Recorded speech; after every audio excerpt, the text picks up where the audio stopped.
Okay, moving on to the next segment of today's show, I wanted to talk about the NFC West and just how crazy and just how good this division is. And I know last week we spoke about on this show the NFC East and how it really could be one of the worst divisions we've ever seen. Well, the NFC West has four really good teams. And if you guys remember, there are actually going to be 7 teams in each conference this year making the NFL playoffs. They changed that rule in this year's new CBA.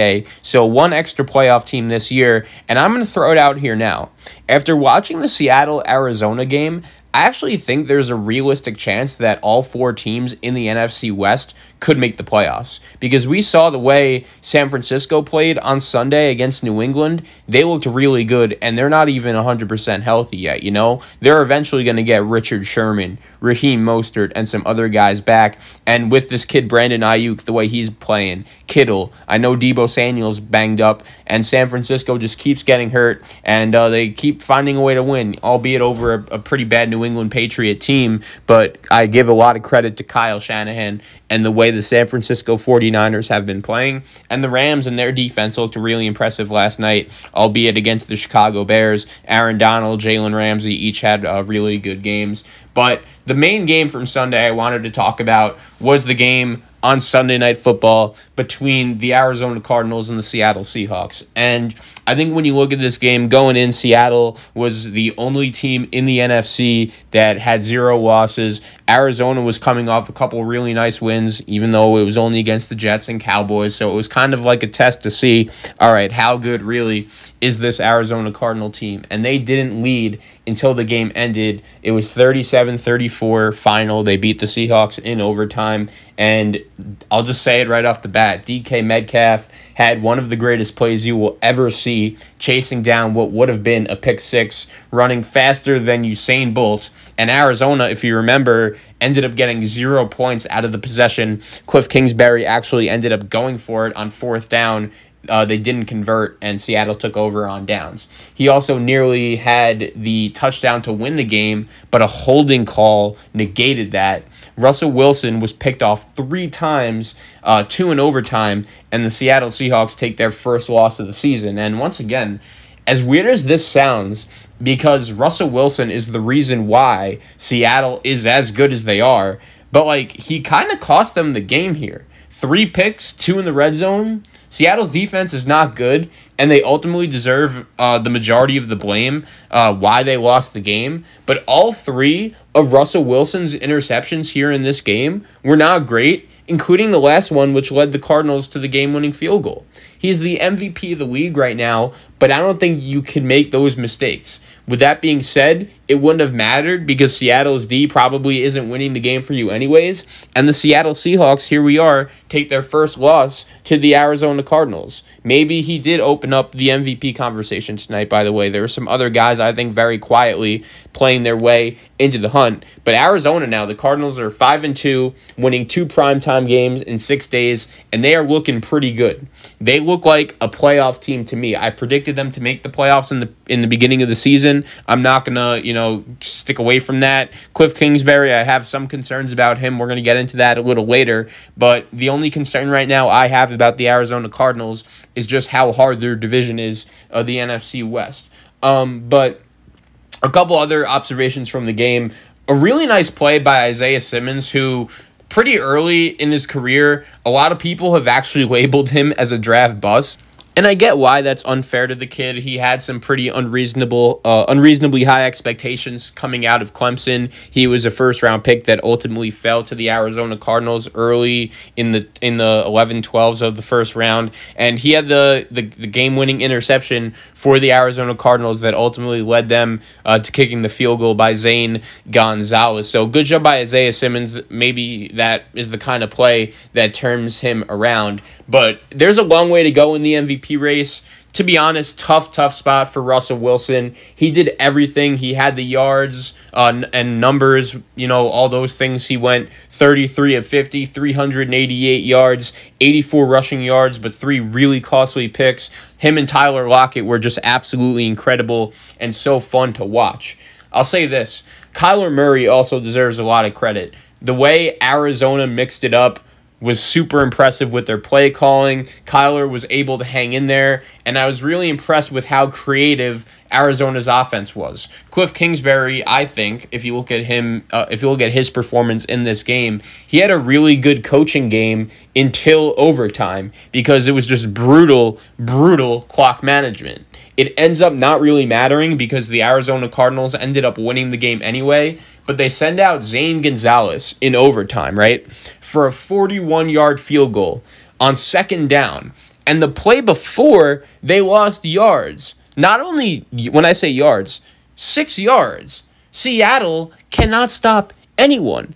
I understand you have a young quarterback, but I think in that scenario, you really have to trust him and realize, look, no matter who your kicker is, a 41-yard kick for the win is the opposite of gimme in the National Football League in 2020. They really aren't that many kickers right now in the league that you could look at and say, all right, I 100% trust you to make this game-winning kick. And even from, no matter what the distance is, and Cliff Kingsbury, kicking on second down with his kicker that, he's all right. Gonzalez, I would say he's like an average kicker, maybe a little bit above average in terms of kickers in the NFL. But I wasn't shocked at all when he missed it. A lot of times, I usually favor when NFL teams kick on third down as opposed to second down, because on third down, if you do fumble the snap, you could just spike it and you could kick it again on fourth down. But on second down, I really didn't think that decision made much sense for the Arizona Cardinals. But Seattle can't stop anyone. Why not try to get 10 yards closer in that scenario? Cliff Kingsbury also iced his own kicker. So he calls the timeout. And that's the other crazy thing. If you were watching the game, Gonzalez is getting ready to kick the kick, to attempt the game-winning kick that they're attempting on second down. And not only am I going to criticize Cliff Kingsbury for attempting it on second down, the play clock was running down. So he missed on 41. It was about to be a 46-yard kick.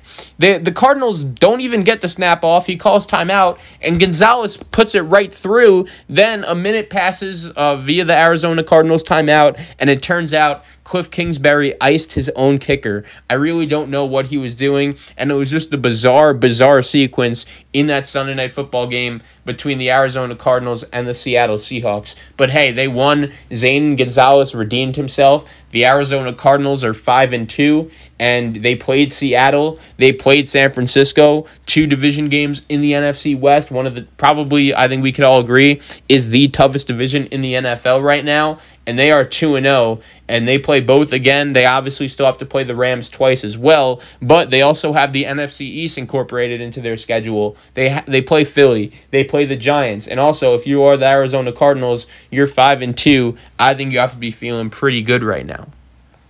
They play defense when really not a lot of other teams in the NFC do.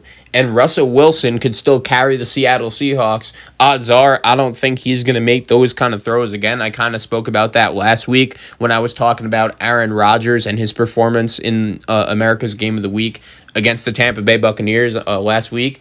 But if they do win, it's because of Russell Wilson. It's because of Tyler Lockett and his extravagant performance. Once again, just a phenomenal effort. And DK Metcalf. I feel like Seattle's running game is okay. Their offensive line is okay at best. Their defense just flat out isn't any good. So if the Seattle Seahawks have any shot to win a Super Bowl, which right now I do think the consensus opinion is they do have a legitimate shot to win it just because of their quarterback, they're going to need really everyone else around those 3 guys to be better, or else all 3 of those guys, Lockett, Wilson, and Metcalf, are really going to have to do it all by themselves. Maybe Jamal Adams getting back healthy is going to really improve their defense, but I think right now their defense is so bad that one player in the secondary coming in isn't going to change that much. So that's my take on. We'll also talk a little bit about the Rams, who actually ended up beating the Chicago Bears last night by a final score of 24-10. And the Rams, kind of similar to Arizona, are another team in this NFC West that really does play defense. Aaron Donald and Jalen Ramsey were both phenomenal last night, and I understand the Chicago Bears offense is nothing to, be thrilled about. They're not really an offense you ever expected to perform that well, but the Rams really just shut them down. I never really thought Chicago ever had a chance to win this game, just due to the fact that Aaron Donald, Jalen Ramsey, and the rest of those guys were really setting the tone. Jared Goff played well, and I do think Sean McVay deserves credit. There were a lot of people that questioned him and how good exactly the Rams would be this season, and they've played much better than I've expected, and right now they are right in the thick of things in the NFC playoff picture with a record of 5-2. I think right now, when you look at this NFC playoff picture and the way things look, I think the Rams are right in it. I think Arizona's right in it. And by the way, both of those teams are 5-2. San Francisco at 4-3, they're right in it as well. Let's talk about them. Kyle Shanahan just deserves so much credit for the way he's rallied his team together, no matter who his quarterback is, no matter who his running back is. This is a 49er team that always finds a way to win, and the next man always steps up. I think Jimmy Garoppolo played much better in this game than he's played the last 2 weeks. Obviously, he did not play well against Miami. Was okay in the 49ers win last week against the Rams, but he had a really nice performance on Sunday against the Patriots. This kid, Jeffrey Wilson, running the ball, absolutely phenomenal. Deebo Samuel got hurt. Unfortunately, if you're a 49er fan, you're going to hope that he's back as soon as possible. But at the same time, when you look at the San Francisco 49ers, this kid, Brandon Ayuk, looks like he's going to be an absolute star. I'm really looking forward to see what he could do. You have Kittle back. Offensive line played much better. This kid, Fred Warner, is an absolute stud at linebacker, and I'm telling you, because of the respect I have for Kyle Shanahan, I still expect this San Francisco 49er team to be right in the NFC playoff hunt throughout the whole way. I think right now, when you look at the NFC, I feel pretty comfortable saying that the Tampa Bay Buccaneers are going to make the playoffs. I feel pretty comfortable saying that the Seattle Seahawks are going to make the playoffs. I feel pretty comfortable saying that the Green Bay Packers are going to make the playoffs. I feel comfortable saying that one of the, crap NFC East teams are going to make the playoffs. And then after that, I could actually see the Rams making the playoffs. I could see the Cardinals making the playoffs. I could see the 49ers making the playoffs. And as a matter of fact, I think if you look at, the wild card picture, I just gave you 4 teams right now I think is winning the division, right? I think Green Bay is winning the North. I think it doesn't even matter who's winning the East. I think Seattle's winning the West. And I think Tampa Bay is winning the South. Besides those teams, you ask me who are the next 3 best teams in the NFC. Right now, with no hesitation, in no order, I'm saying Arizona, the Rams, and the 49ers. So what does that mean? I think there's a realistic shot that all 4 teams in the NFC West could make the playoffs. I don't buy the Chicago Bears whatsoever. I understand they're 5-2 right now, but they still have to play 2 games with the Green Bay Packers. They still have to go to Minnesota. They still have to go to Tennessee. They still have to host New Orleans next week. And I'm going to make a prediction for you right now. The loser of next week's Saints-Bears game, they play America's Game of the Week Sunday, 4:30. The loser of that game, I think, is 1,000% missing the playoffs. And the winner could miss also. But I think the way the Rams defense looked last night, the way Arizona played the other night, and the way San Francisco looked against New England, plus their coach, man, Kyle Shanahan, is that important. I know a lot of people are going to say, oh, it's the Patriots. They're not a very good offense. They can't score against anyone. And I understand that's true. But when you look at the number of injuries this San Francisco 49er team has and their ability still, with all those injuries to get the job done, I'm just really impressed, and they deserve a lot of credit.